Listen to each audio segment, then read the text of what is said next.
Doubt இந்த பாத்திரத்தில் பத்துமானு பார்ப்போம். 2 தடவை போகிற மாதிரி வரும். 2 தடவை போடும். 2 தடவை 2 தடவை யாரும் சாமி அப்படிமா ஆமாம் போட்டு மச்சான் மசாலா மிக்ஸ் பண்ண வந்துடும்டா. வெங்காயம் கட் பண்ணி முடிச்சிட்டேன். அடுத்து கேஸை வந்து சந்தீப்பு பற்ற வச்சிட்டாப்புல. அடுத்தது அழகாக வாங்கிட்டு வந்த சிக்கன் 1 கிலோ வாங்கிட்டு வந்துக்கிறாப்புல சந்தீப்பு. ஏன்னா ரொம்ப நாளாக நம்ம சாப்பாடை கண்ணிலே பார்க்கல அதனால் சிக்கனுக்கு மசாலா போட்டு ஊற வச்சுருக்கேன்.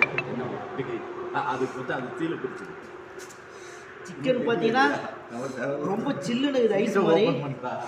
எது தொட்டாலும் ஐஸு தான். ஆனாலும் விடாமுயற்சியாக நம்ம ஊர் சாப்பாடு இன்றைக்கி சாப்பிட்டே ஆகணுன்ட்டு பசங்களுக்காக ரொம்ப நாள் கழிச்சு இப்போ தான் சிக்கன் செய்ய ஆரம்பிச்சிருக்கேன். ரொம்ப வருஷம் ஆச்சு நான் சமைச்சு. பசங்க ஆனால் பரவாயில்ல, காலையில் சமைச்சதே ஏதோ ஓரளவுக்கு பரவாயில்லன்னானுங்க. அதனால் மறுபடியும்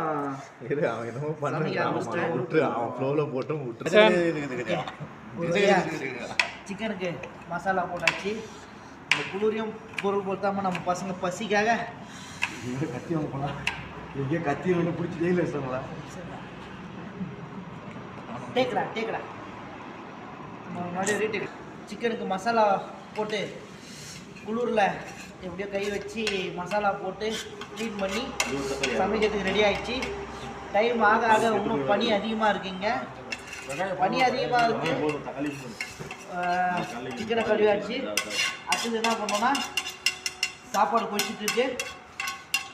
கொதிச்ச பேர் அதுக்கப்புறம் நம்ம இது பண்ண வேண்டியதுதான்.